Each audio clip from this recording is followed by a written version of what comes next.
우리의 형통 뒤에는 항상 위기가 찾아온다라는 것이죠. 또 우리의 풍요로운 삶 뒤에는 반드시 후유증도 따라오게 되어 있다라는 거예요. 우물을 팔 때마다 갈등이 생겼고 문제가 생겨서 옮겨서 다른 우물을 팠을 때 르호봇을 얻게 되면서 이삭은 하나님께서 자신의 지경을 넓혀주셨다라고 고백하고 있다는 것입니다. 겉으로 표면적으로 드러나는 것은 그랄 목자들과 이삭의 목자가 대립하는 것 같지만 그 대립의 실체는 이 그랄 사람들과 하나님이 대립하고 있다는 거예요. 이 갈등의 실체는 그랄 사람들과 하나님과의 갈등이에요.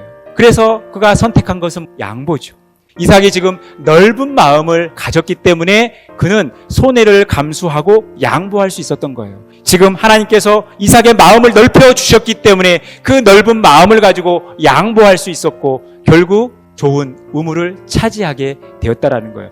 이삭을 통해서 하나님께서 주신 그 넓은 지역, 이 르호봇은 뭐냐면 그의 넓은 마음이었다라는 거예요. 오늘 이 이삭의 모습을 통해서 우리가 넓은 마음을 갖는다라는 것이 어떤 의미를 갖습니까? 온유한 자가 복이 있는데 땅을 기업으로 받는다라는 것입니다. 우리가 이런 온유한 마음을 가질 때 땅을 기업으로 차지할 수 있다라는 거예요. 이삭이 그가 온유한 마음으로 그랄 사람들을 상대했기 때문에 양보할 수 있었고 피해와 손해로 여기지 않았고 결국 하나님께서 주신 놀라운 은혜를 경험하게 된 것입니다.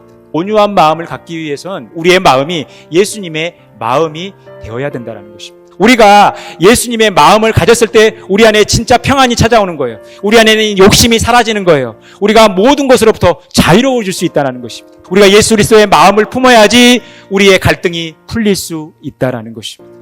우리의 마음을 넓힌다는 것은 우리가 온유한 마음을 갖는다는 것인데 그 온유한 마음은 바로 우리 주 예수 그리스도의 마음을 가지고 살아갈 때 우리의 마음이 넓혀지며 비로소 하나님과 동행하는 복된 삶을 살아가게 되는 것입니다. 우리의 마음을 넓히는 것도 주님께서 마음을 넓혀 주셔야 되는 거예요. 그럴 때 우리가 우리의 마음을 넓힐 때 우리가 주의 계명들, 주의 말씀들을 향하여 달려가는 거죠. 주의 말씀을 사모하게 되고 그 말씀대로 살려고 몸부림치는 것입니다.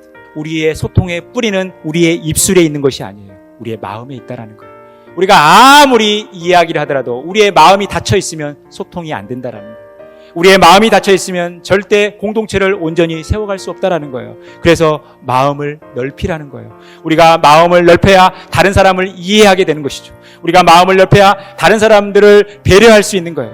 우리가 마음을 넓혀야 다른 사람들에게 친절히 행할 수 있다라는 것입니다. 여러분, 이것이 바로 온유한 마음, 바로 예수님의 마음인 거예요. 누군가가 나를 대적할 때 우리 안에 두려운 마음이 찾아올 수 있어요. 하지만 우리가 두려워하지 않고 그 심령의 르호봇, 넓은 마음을 가지고 우리가 살아갈 때 우리가 담대한 신앙생활을 할 수 있습니다. 여러분, 누군가가 나를 대적할 때 나를 대적하는 것이 아니라 나를 선택하시고 나를 지키시고 나를 보호하시는 하나님을 대적하는 거구나 라고 여러분 우리의 마음을 바꾸시라는 거예요. 그래서 똑같이 악을 악으로 대하지 말라라는 거예요. 우리가 이 하나님의 마음, 예수 그리스도의 이 온유한 마음을 가지고 살아갈 때 우리는 위대한 능력을 부여받고 담대한 신앙생활을 할 수 있다라는 것입니다. 위대한 능력 대신 하나님을 바라보면서 하나님께서 우리에게 허락하신 이 넓은 마음을 가지고 담대한 신앙생활을 해가시는 그런 복된 삶 살아가시기를 간절히 축원합니다.